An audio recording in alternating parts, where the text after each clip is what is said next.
I want to start off tonight and thank our crowd.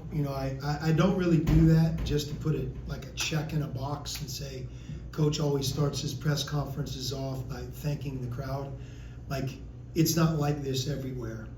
And for this to be a Tuesday night in, Jackson State, look, it's going to be easier for our crowd to be maybe more excited about a Wake Forest at noon on a Saturday than an 8:30 tip-off on a school day Tuesday night here at the beginning of November against Jackson State. But it felt full to me, and I think it's remarkable.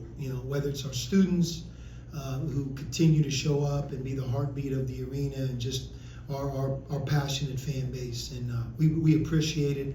I certainly appreciate it, and all you have to do is turn the TV on, and you know that most arenas on a night like tonight would be half full, 3/4 full, and they're worried about another sport called football, and the next thing you know, they wait for their rivalry after Christmas, and that doesn't happen here. Basketball is so important. You feel it, the love affair between our fan base, the community, and Xavier. You don't feel it in the crosstown shootout or against Wake Forest. You feel it on a night like tonight, when we knew that we could walk out there and basically be in a half-empty building, and it wasn't. The opponent that we played tonight took on our crowd and our team. So, a heartfelt thank you to everybody. It doesn't go unnoticed, and it makes such a huge difference in recruiting, coaching our team, being able to keep the standard around here where it should be. So I really appreciate it, and I was actually surprised. I knew that we would have a good crowd. I've seen it during the 10 years, 11 years that I've been here, but tonight was just a real healthy reminder of what an amazing environment we have in Cintas Center. In terms of the game, probably our overall best performance. A number of highlights. Dalen Swain with 10 defensive rebounds and 10 points. Marcus Foster with 8 assists as a forward with only 1 turnover. And I thought Marcus was very good on defense. Zach and Ryan Conwell, both guys had big nights from 3. Ryan really got us started right off the get-go with 2 made threes. Zach was outstanding. Davion didn't have a rhythm to his game because he was in foul trouble. But again, he finished with 6 assists and 1 turnover. And then off the bench, it was just great to see John Ugly, Dante Maddox, and Trey Green really impact the win. Dante and Trey can really score and shoot it. We've started to see signs of John every day getting a little bit better, more comfortable. And I keep going back to his conditioning as he's in better shape, and his body fat is trending more and more towards 10%. And he's put in a ton of work over the last 5 months. He's starting to become a better basketball player, and it's good to see. So 28 assists and 10 turnovers. We'll take that. And tonight, I don't know if Jackson State is as good of a 3-point shooting team as we've played, but just the fact they went 5 for 20 throughout the game, minus a few breakdowns, thought we were better guarding the 3-point shot tonight. With Trey and Dante, is there anything you're telling them after that shaky start that they had the first couple of games? I think they were 3 of 14 combined. Is it something where you still have the green light, stay aggressive type message you're giving them? Yeah, for sure. And both guys have to get comfortable. Not starting the game and waiting and coming in off the bench. There's an art to it. Sometimes guys just have to get up and down a couple of times to be comfortable. And once they're comfortable, they can resume and be who they really are. Other guys, and I think Trey's like this, he can come right in off the bench and it's go time. He's always been like that. But I judge these guys on practice every bit as much. And if you do it every day, it eventually seeps into the game. And that's where Jerome is. He hasn't found his rhythm yet. I have no doubt he will. And it's just going to take a little bit of time. He's missed a lot of time. And I'm anxious for him to do more, play better, and have an even bigger role. I think that'll happen as he continues to get out there more and more.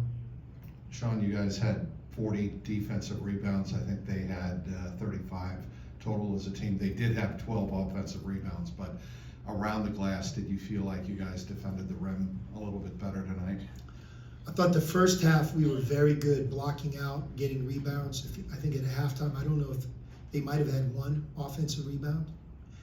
They killed us in the second half rebounding. They really did. We quit blocking out. We kind of watched the ball, and that's something we tried to address in each of our timeouts. But we could have done a better job defensive rebounding than we did. You know, some of their best offense happened getting second shots. They hurt us in the second half rebounding, and we have to look at that and clean that up. We're still a team that has to be able to learn how to play 40 minutes.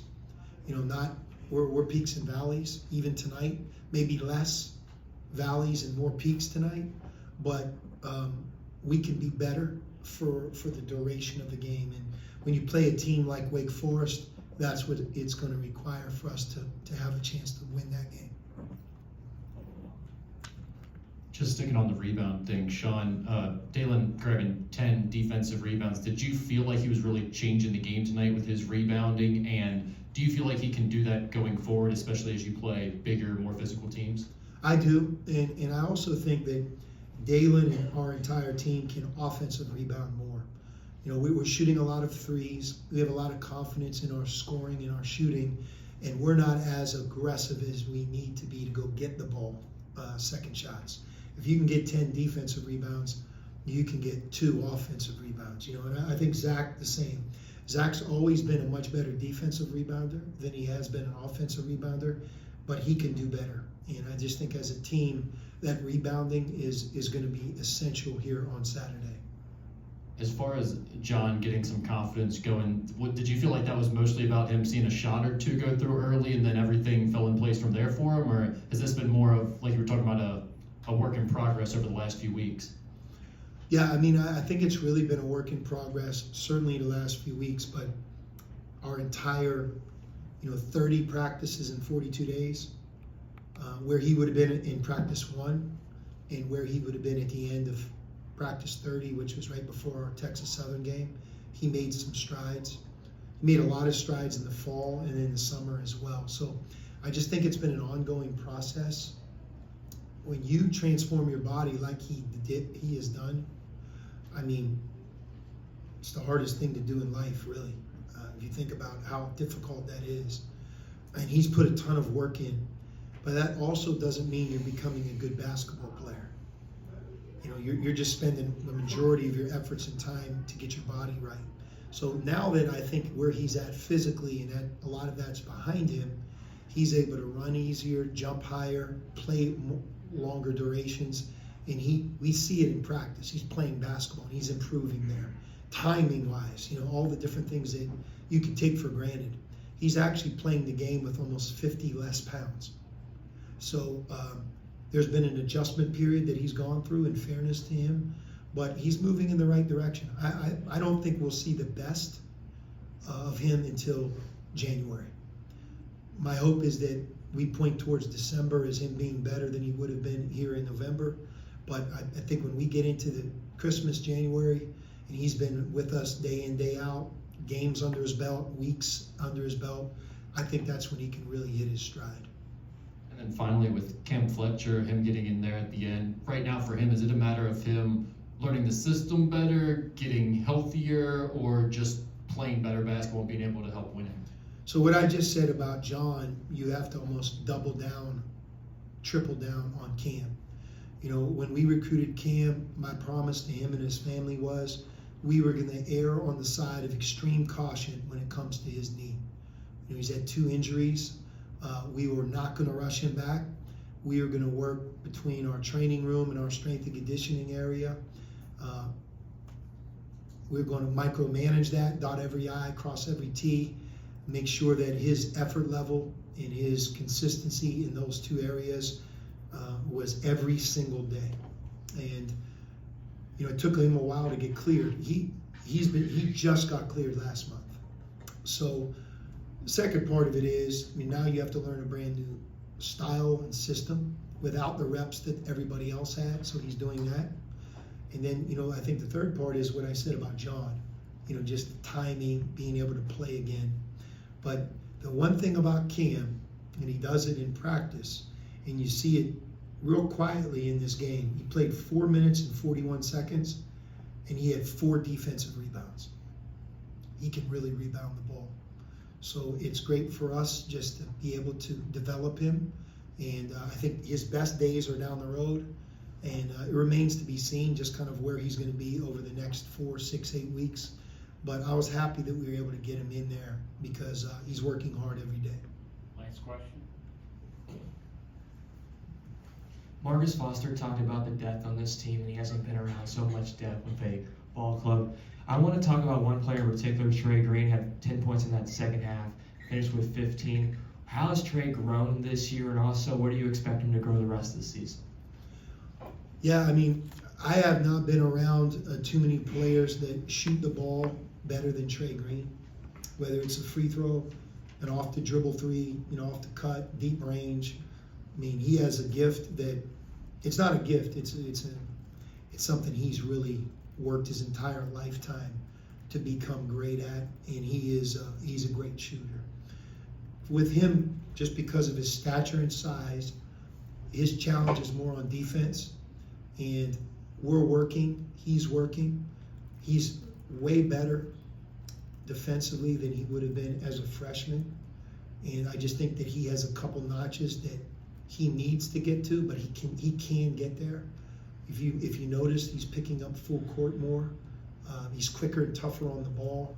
He's a year older and stronger, and I think he's just overall smarter on defense. So we're really working with him on that side of it. But when he comes in the game, trust me, people know that he can shoot the ball, and he really can change things quickly. But I thought he did a really good job in tonight's game.